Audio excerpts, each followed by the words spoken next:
Power ಶೇರಿಂಗ್ಗೆ ಪಟ್ಟು ಹಿಡಿದಿದ್ರು DK Shivakumar. October end ನಾನು ಕೊಡ್ತಾ ಇರೋ ಡೆಡ್ ಲೈನ್ ಅಂದಿದ್ರು, ಆದ್ರೆ ಚೆಕ್ಮೇಟ್ ಮಾಡಿದ್ರ. ಇನ್ನು ಖರ್ಗೆ ಭೇಟಿಯಾಗಿ ಕೆಪಿಸಿಸಿ ಅಧ್ಯಕ್ಷ ಬದಲಾವಣೆಗೆ ಪಟ್ಟು. ನಿನ್ನೆ ಬೆಂಗಳೂರಿನಲ್ಲಿ ಖರ್ಗೆ ಜೊತೆಗೆ ಸಿಎಂ ಆಪ್ತರು ಚರ್ಚೆ ನಡೆಸಿದ್ದಾರೆ. ಜಾರಕಿಹೊಳಿ, ಮಹದೇವಪ್ಪ, ಜಮೀರ್, ಗುಂಡೂರಾವ್, ಈಶ್ವರ್ ಖಂಡ್ರೆ ಸೇರಿದ ಹಾಗೆ 5 ಸಚಿವರು ಖರ್ಗೆನ ಭೇಟಿಯಾಗಿದ್ದಾರೆ. ಕೆಪಿಸಿಸಿ ಅಧ್ಯಕ್ಷ ಸ್ಥಾನ ಬದಲಾವಣೆಗೆ ಸಿಎಂ ಬಣ ಪಟ್ಟು ಹಿಡಿದಿದೆ. ಸಿದ್ದರಾಮಯ್ಯ ಅವರು ದೆಹಲಿಯಲ್ಲಿದ್ದಾಗ ಸತೀಶ್ ಜಾರಕಿಹೊಳಿ ಅವರನ್ನ ಕರೆಸಿಕೊಂಡಿದ್ದನ್ನು ನಾವಿಲ್ಲಿ ನೆನಪು ಮಾಡಿಕೊಳ್ಳಬಹುದಾಗಿದೆ.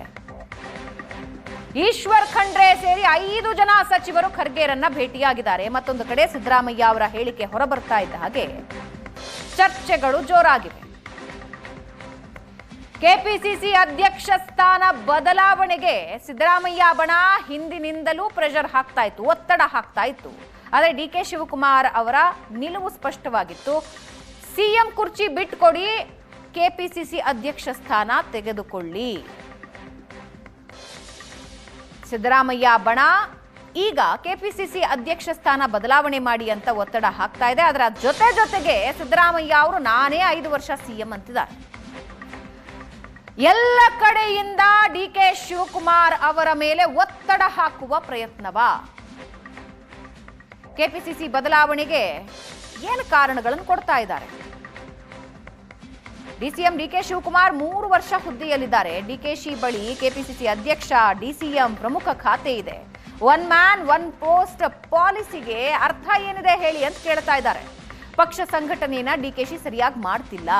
ಲೋಕಸಭೆ ಚುನಾವಣೆ ಆದ ಮೇಲೆ ಅಧ್ಯಕ್ಷರ ಬದಲಾವಣೆ ಅಂತ ನೀವು ಹೇಳಿದ್ರಿ. ಚುನಾವಣೆ ವೇಳೆ ನೀಡಿದ ಮಾತನ್ನ ಈಗ ಉಳಿಸ್ಕೊಳ್ಳಿ. ಈ ಹಂತದಲ್ಲಿ ಚುನಾವಣೆ ನಡೆದರೆ ಕಾಂಗ್ರೆಸ್ ಪಕ್ಷಕ್ಕೆ ಹಿನ್ನಡೆಯಾಗತ್ತೆ. ಈ ಕ್ಷಣಕ್ಕೆ ನಡೆದ್ರೆ ಪಕ್ಷಕ್ಕೆ ಹೊಸ ಚೈತನ್ಯ, ಹೊಸ ಅಧ್ಯಕ್ಷರ ನೇಮಕ ಆಗಬೇಕು. ಡಿಕೆಶಿಗೆ ಮಾತ್ರ ಯಾಕೆ ವಿಶೇಷ ಸ್ಥಾನಮಾನ ಅಂತ ಕೂಡ ಚರ್ಚೆ ಮಾಡಿದಾರಂತೆ.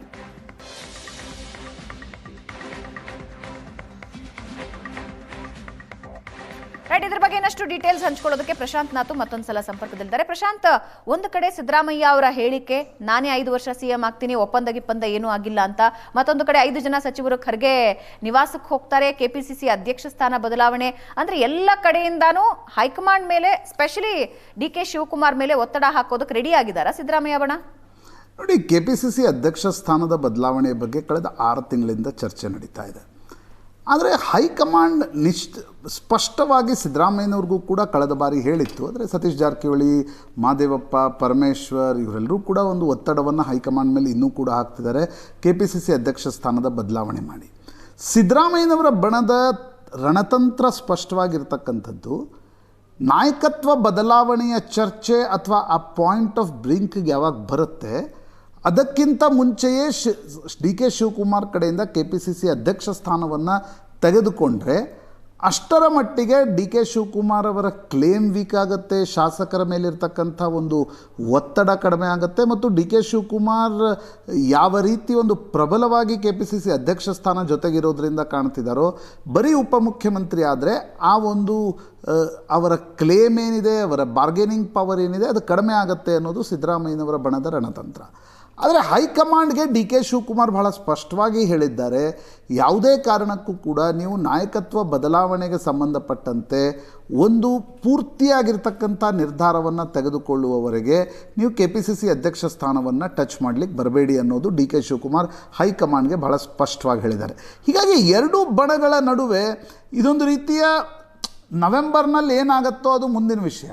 ಆದರೆ ಅದಕ್ಕಿಂತ ಮುಂಚೆ ತಮ್ಮ ಪೋಸ್ಚರಿಂಗನ್ನು, ತಮ್ಮ ಬಾರ್ಗೇನಿಂಗ್ ಪವರನ್ನು, ತಮ್ಮ ನೆಗೋಷಿಯೇಷನ್ ಪವರನ್ನು ಹೆಚ್ಚಿಗೆ ಮಾಡ್ಕೊಳ್ತಕ್ಕಂಥ ಪ್ರಯತ್ನ ಮಾಡ್ತಿದ್ದಾರೆ ಅನ್ನೋದು ಸ್ಪಷ್ಟ.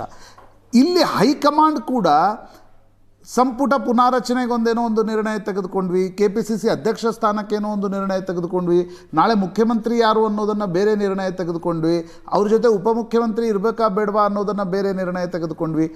ಆ ರೀತಿ ಬಿಟ್ಸ್ ಆ್ಯಂಡ್ ಪೀಸಸ್ಸಲ್ಲಿ ನಿರ್ಣಯಗಳನ್ನು ಹೈಕಮಾಂಡ್ ಕೂಡ ತೆಗೆದುಕೊಳ್ಳುವ ಸ್ಥಿತಿಯಲ್ಲಿಲ್ಲ. ಯಾಕಂದರೆ ಬಿಟ್ಸ್ ಆ್ಯಂಡ್ ಪೀಸಸ್ನ ನಿರ್ಣಯಗಳು ಒಂದು ರೀತಿ ಇಡೀ ಕಾಂಗ್ರೆಸ್ಗೆ ಕರ್ನಾಟಕದಲ್ಲಿ ಸಮಸ್ಯೆಗಳನ್ನು ತಂದೊಡ್ಡಬಲ್ಲದು. ಹೀಗಾಗಿ ಹೈಕಮಾಂಡ್ಗೆ ಅನ್ನಿಸ್ತಾ ಇದೆ, ಏನೇ ನಾವು ನಿರ್ಣಯ ತೆಗೆದುಕೊಂಡ್ರೂ ನವೆಂಬರ್ ಡಿಸೆಂಬರ್ನಲ್ಲಿ ನಿರ್ಣಯಗಳನ್ನು ತೆಗೆದುಕೊಳ್ಳೋಣ ಬಿಹಾರದ ಚುನಾವಣೆಯ ನಂತರ ಅನ್ನುವ ಸ್ಥಿತಿಯಲ್ಲಿ ಹೈಕಮಾಂಡ್ ಇದೆ.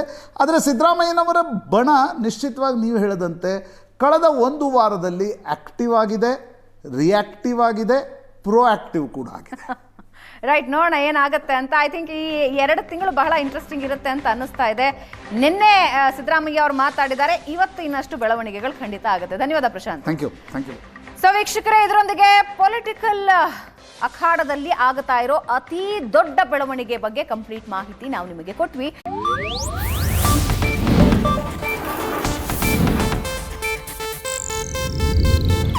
ಇದು ಏಷ್ಯಾನೆಟ್ ನ್ಯೂಸ್ ನೆಟ್ವರ್ಕ್ ಪ್ರಸ್ತುತಿ.